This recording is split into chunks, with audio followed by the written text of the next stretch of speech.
And that's the irony, right? In my personal experience, I don't know if this is an objective truth, but in my personal experience, it's during those times where I've experienced the distress and the constraints, during those times that it's the ability to internalize that faith.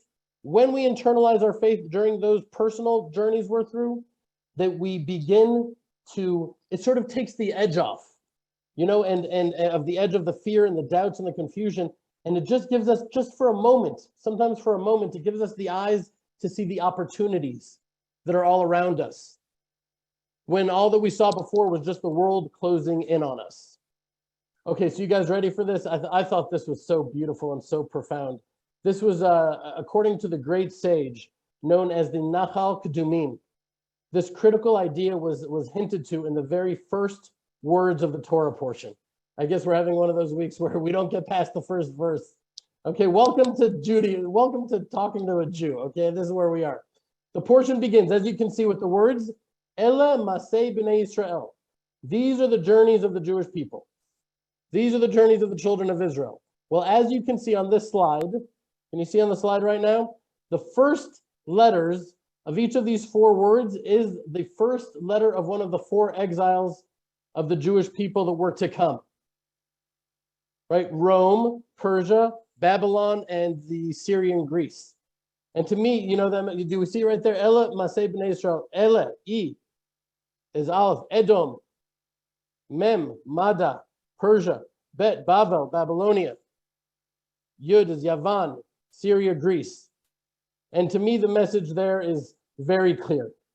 At that moment, as the nation of Israel was looking back at the snakes and the scorpions and the thirst and all of the various constraints that can find them, they were now able to see that every one of them was a springboard for growth and refinement that was necessary for them to enter the land of Israel. And so too in our final salvation.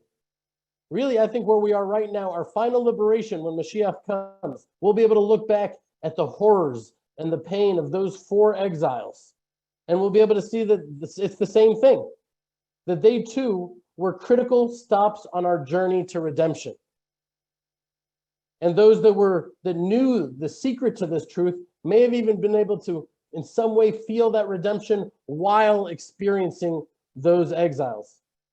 Right? Each of these exiles, however terrible they were, was necessary for us to grow in exactly the way we needed to grow to become the nation we needed to be worthy of Mashiach and worthy of the building of the third temple. And so here we are together, right? Right now, we're together, and I think you believe too, that we're standing on the precipice of exactly that redemption. And while we're not there yet, we are still in a state of mourning and grief that the temple is not yet built, and God's name is still being desecrated in the world, right? But the light of Mashiach is starting to shine. I think we all see its glow and we feel its warmth, maybe not all the time, right? But if you're in this fellowship, I can't imagine that you haven't felt it, not even for a moment. If you haven't, it's okay. I'm not judging. Actually, send me a comment. Tell me it. If you haven't felt it, let me know. If you have felt it, let me know. But anyways, being here together right now at this moment, we can look back at the 42 stops of our own personal journeys and all the snakes and the scorpions and all the fear and the doubts. And we can look back, and even now we can start appreciating that without all of that pain and all of those obstacles, we would not have been able to arrive at this very moment. This highlight was taken from the Land of Israel Fellowship.